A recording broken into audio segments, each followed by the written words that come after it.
ആഴക്കടലിൽ മുങ്ങിയ ലൈബീരിയൻ ചരക്ക് കപ്പലിലെ നാവികരുടെ മൊഴിയെടുക്കും. ഇമിഗ്രേഷൻ പരിശോധനകൾക്ക് ശേഷം ഡയറക്ടറേറ്റ് ജനറൽ ഓഫ് ഷിപ്പിംഗും വിവിധ ഏജൻസികളും നാവികരിൽ നിന്ന് വിവരങ്ങൾ ശേഖരിക്കും. അതേസമയം മുങ്ങിയ കപ്പലിലെ കണ്ടെയ്നറുകളിലുള്ള അപകടകരമായ വസ്തുക്കൾ കടലിൽ പടർന്ന് അപകടമുണ്ടാകാനുള്ള സാധ്യത തടയാനുള്ള നടപടികളിലാണ് തീരസംരക്ഷണ സേനയുടെ ICG സക്ഷം, സമർത്ഥ് എന്നീ കപ്പലുകൾ.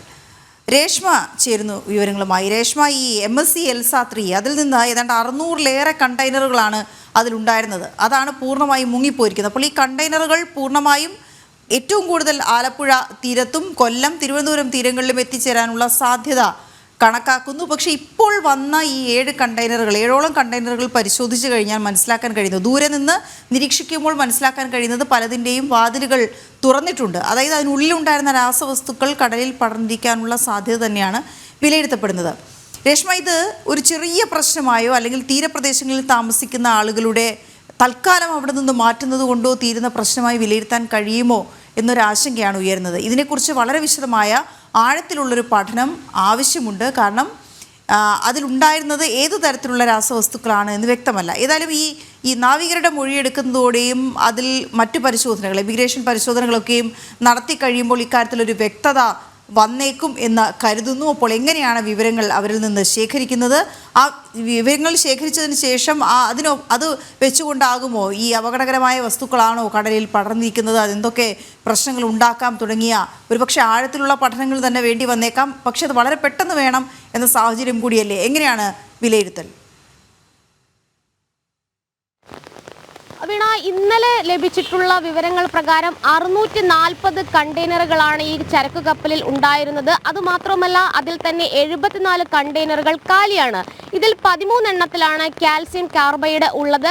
മറ്റുള്ളവയിൽ എന്തൊക്കെ രാസവസ്തുക്കളാണ് ഉള്ളതെന്ന് വ്യക്തമല്ല. ഇതിനി പ്രധാനമായിട്ടും നിൽക്കുന്നത് അല്ലെങ്കിൽ ഇനിയുള്ള നടപടികൾ എന്ന് പറയുന്നത് ഈ ചരക്കുകൾ അല്ലെങ്കിൽ ഈ കാർഗോ അടക്കം ഇതിൻ്റെ കണ്ടെയ്നറുകൾ തീരങ്ങളിൽ അടിയുന്ന സമയത്ത് അതിൻ്റെ എല്ലാ ചുമതലയും, അതായത് കേരള തീരത്ത് അടിഞ്ഞു കഴിഞ്ഞാൽ സ്വാഭാവികമായിട്ടും കസ്റ്റംസ് മറൈൻ പ്രിവെന്റീവ് യൂണിറ്റുകൾക്കാണ് അതിൻ്റെ പൂർണ്ണമായിട്ടുള്ള ചുമതല ഉണ്ടാകുക. അപകടകരമായിട്ടുള്ള വസ്തുക്കൾ ആണ് എങ്കിൽ അത് അതാത് പ്രദേശത്തെ അല്ലെങ്കിൽ അതാത് ജില്ലയിലെ കസ്റ്റംസിൻ്റെ ഓഫീസിലേക്ക് മാറ്റും. മറ്റുള്ളവയാണെങ്കിൽ കൊച്ചിയിലേക്ക് കൊണ്ടുവരും.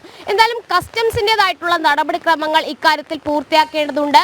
ഒന്ന് നിലവിൽ അറിയുന്നത് ഈ ബിൽ ഓഫ് എൻട്രി, അതായത് സാധാരണ കണ്ടെയ്നറുകൾ അടക്കം അല്ലെങ്കിൽ കാർഗോ അടക്കം ചരക്ക് കപ്പലുമായിട്ട് പോകുന്ന സമയത്ത് അതിൽ ഏതൊക്കെ കണ്ടെയ്നറുകളിൽ എന്തൊക്കെയാണ് ഉൾപ്പെടുത്തിയിരിക്കുന്നത്, അതിൻ്റെ ബിൽ ഓഫ് എൻട്രി എന്നുള്ള സംവിധാനത്തിൽ എന്തൊക്കെ രേഖപ്പെടുത്തിയിട്ടുണ്ട്, ഇതടക്കമുള്ള പരിശോധനകളിലേക്കായിരിക്കും കസ്റ്റംസിന്റെ മറൈൻ പ്രിവെന്റീവ് യൂണിറ്റുകൾ കടക്കുക.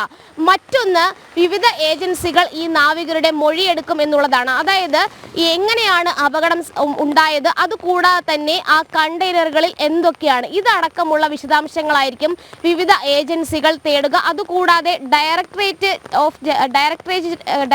ജനറൽ ഓഫ് ഷിപ്പിംഗ്, അതായത് DG ഓഫ് ഷിപ്പിംഗ്, അവരും ഈ മൊഴി എടുക്കുന്നതായിരിക്കും. കാരണം വിവരങ്ങൾ തേടിക്കൊണ്ട് അവർക്കും കൃത്യമായിട്ട് റിപ്പോർട്ട് ഇതുമായി ബന്ധപ്പെട്ട് സമർപ്പിക്കേണ്ടതുണ്ട്. അതുകൊണ്ട് ഇനിയുള്ള എമിഗ്രേഷൻ പരിശോധനകളൊക്കെ തന്നെ പൂർത്തിയാക്കിയതിന് ശേഷമായിരിക്കും DG ഓഫ് ഷിപ്പിംഗും അതോടൊപ്പം തന്നെ വിവിധ ഏജൻസികളും ഈ നാവികരുടെ മൊഴികൾ രേഖപ്പെടുത്തുക. പ്രധാനമായിട്ടും 20 ഫിലിപ്പീൻ സ്വദേശികളും 2 ഉക്രൈൻ സ്വദേശികളും 1 ജോർജിയൻ പൗരൻ, റഷ്യക്കാരനായിട്ടുള്ള ക്യാപ്റ്റൻ, ഇവരടങ്ങുന്ന 24 പേരെ സുരക്ഷിതമായിട്ട് തീരത്തണയ്ക്കാൻ നിലവിൽ നാവികസേനയ്ക്കും അതോടൊപ്പം തന്നെ കോസ്റ്റ് ഗാർഡിനും സാധിച്ചിട്ടുണ്ട്. ഇനിയുള്ള നടപടികൾ ഈ ഒരു കപ്പലിൽ ഉണ്ടായിരുന്ന ചരക്കുകൾ, അതായത് ഈ കണ്ടെയ്നറുകൾ എത്രത്തോളം അപകടകരമാണ് എന്നുള്ളതാണ്.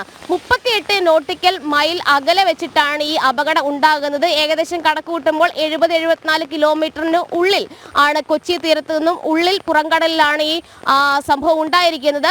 അതുകൊണ്ട് തന്നെ ആ ചുറ്റളവിൽ ഏകദേശം 20 കിലോമീറ്റർ പരിധിയിൽ മത്സ്യബന്ധനത്തിന് നിരോധനം ഏർപ്പെടുത്തിയിട്ടുണ്ട്.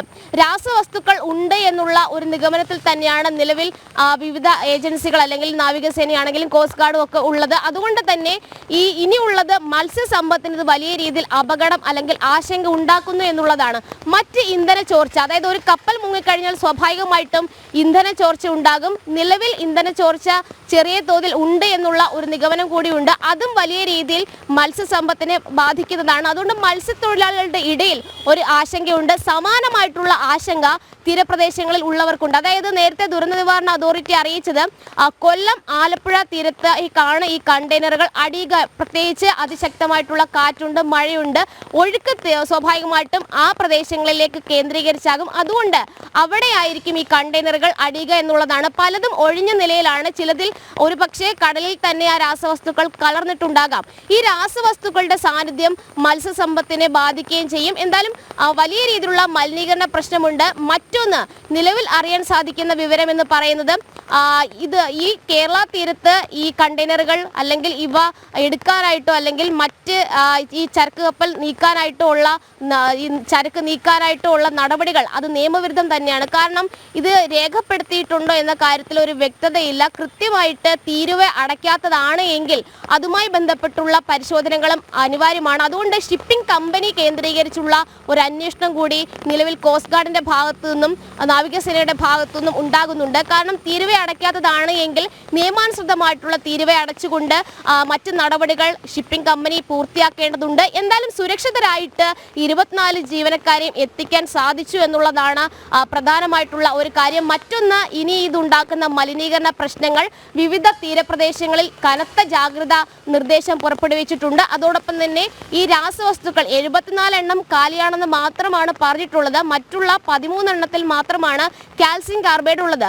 മറൈൻ ഗ്യാസ് ഓയിൽ അടക്കം ഉണ്ട് എന്നുള്ള ഒരു നിഗമനമുണ്ട്. പക്ഷേ ഇത് കൃത്യമായിട്ടുള്ള വിശദീകരണമോ അല്ലെങ്കിൽ അതുമായി ബന്ധപ്പെട്ടുള്ള കാരണങ്ങളോ ഒന്നും തന്നെ ഷിപ്പിംഗ് കമ്പനി വ്യക്തമാക്കിയിട്ടില്ല. ഈ ചോദ്യം ചെയ്യലടക്കം അല്ലെങ്കിൽ ഈ മൊഴികൾ രേഖപ്പെടുത്തുന്ന ഘട്ടത്തിൽ ഇക്കാര്യത്തിൽ ഒരു വ്യക്തത വരുമെന്നാണ് അറിയാൻ സാധിക്കുന്നത്. എന്തായാലും ഈ 24 ജീവനക്കാരുടെ എമിഗ്രേഷൻ പരിശോധനകൾ പൂർത്തിയാക്കിയതിനു ശേഷമായിരിക്കും DG ഓഫ് ഷിപ്പിംഗും അതും കൂടാതെ തന്നെ വിവിധ ഏജൻസികളും മൊഴികൾ രേഖപ്പെടുത്തുക. സമാനമായിട്ടുള്ള അല്ലെങ്കിൽ സമാന്തരമായിട്ട് തന്നെ നാവികസേനയുടെ ഭാഗത്തു നിന്നും കോസ്റ്റ് ഗാർഡിന്റെ ഭാഗത്തു നിന്നും സംയുക്തമായിട്ട് ഈ കപ്പൽ മുങ്ങിയ ഭാഗം കേന്ദ്രീകരിച്ച് മേൽനോട്ടം തുടരുന്നുണ്ട്. അതായത് ഈ കപ്പൽ പൂർണ്ണമായിട്ട് മുങ്ങിയിട്ടുണ്ട്. അതുകൊണ്ട് തന്നെ ആ കാർഗോ അടക്കം അത് ഏത് വിധത്തിലാണ് അവിടേക്ക് പോകുന്നത്, അത് എത്രത്തോളം മുങ്ങിയിട്ടുണ്ട്, അവിടുത്തെ ഇന്ധന ചോർച്ച, ഇക്കാര്യത്തിലുള്ള ഒരു മേൽനോട്ടമാണ് നിലവിൽ കോസ്റ്റ് ഗാർഡിന്റെ ഭാഗത്തു നിന്നും 2 ഷിപ്പുകളാണ് ഇക്കാര്യത്തിൽ മേൽനോട്ടം വഹിക്കുന്നത്. എന്തായാലും ഇനിയുള്ള ദിവസങ്ങൾ കടുത്ത ജാഗ്രത പുലർത്തേണ്ടതാണ്, പ്രത്യേകിച്ച് ആലപ്പുഴ കൊല്ലം തീരത്തുള്ളവർ എന്നുള്ളതാണ് നിലവിൽ ദുരന്ത നിവാരണ അതോറിറ്റി അറിയിച്ചിട്ടുള്ളത്. ഓക്കെ, ശരി രേഷ്മ. ഇതൊന്നും കൂടാതെ ഈ ചരക്ക് കപ്പലുകളിൽ സാധാരണ ഹെവി ഫ്യൂവൽ ഓയിലാണ് ഉപയോഗിക്കുന്നത്. ഇതിലും ഈ MSC LCയിലും അത് തന്നെയാണ് ഉപയോഗിച്ചിരിക്കുന്നത് എങ്കിലും ഒരു പക്ഷേ ഈ പറഞ്ഞ രാസവസ്തുക്കളൊക്കെ കടലിൽ കലരുന്നതിൻ്റെ പല മടങ്ങ് പ്രശ്നമായിരിക്കും ഉണ്ടാകുക എന്ന വിലയിരുത്തൽ കൂടിയുണ്ട്. പക്ഷെ നമുക്ക് സാധാരണ ജനങ്ങൾക്ക് ഇതിനെക്കുറിച്ചുള്ള വ്യക്തത കുറവുണ്ട്. എക്സ്പേർട്സാണ് അതിന് മറുപടി പറയേണ്ടത്. നമുക്ക് ഇതിനു മുമ്പ് ഇങ്ങനൊരു സാഹചര്യം ഉണ്ടായിട്ടില്ലാത്തതുകൊണ്ട് തന്നെ വലിയ നിരീക്ഷണങ്ങളും വിലയിരുത്തലുകളും പഠനങ്ങളും ഒക്കെ ആവശ്യമുണ്ട്. ഏതായാലും അതും സമാന്തരമായി നടക്കുന്നുണ്ട് എന്നാണ് അറിയാൻ കഴിയുന്നത്. ആകെ നമുക്ക് പറയാനുള്ളത് തീരപ്രദേശങ്ങളിൽ നിന്ന് എന്തുകൊണ്ടും മാറി നിൽക്കുക എന്നുള്ളതാണ്. നമുക്കറിയാം, കനത്ത മഴയാണ്, കടലാക്രമണമുണ്ട്, കള്ളക്കടൽ പ്രതിഭാസമുണ്ട്, ഇതെല്ലാമുണ്ട്. അതുകൊണ്ടും മാറി നിൽക്കുക. വലിയ തിരമാലകൾക്ക് സാധ്യത, ഈ കണ്ടെയ്നറുകൾ അടിയാനുള്ള സാധ്യത. ഒരു പക്ഷേ നമ്മളിപ്പോൾ കണ്ടതെല്ലാം ഈ കാലിയായ കണ്ടെയ്നറുകളാണെന്നുള്ളതാണ്. അങ്ങനെയുള്ള 74 എണ്ണം ഇതിനകത്ത് ഉണ്ടായിരുന്നു എന്നുള്ളത് കൊണ്ട് അതാണോ വന്നത് എന്ന് വ്യക്തമല്ല. പക്ഷേ നമുക്കൊന്നും ഒരു നിഗമനത്തിൽ ഇപ്പോൾ എത്താൻ കഴിയില്ല എന്നുള്ളത് കൊണ്ട് അതുമായി സുരക്ഷിതമായ അകലം പാലിക്കുക എന്നുള്ളത് മാത്രമാണ് നമുക്ക് ഇപ്പോൾ ചെയ്യാൻ കഴിയുക.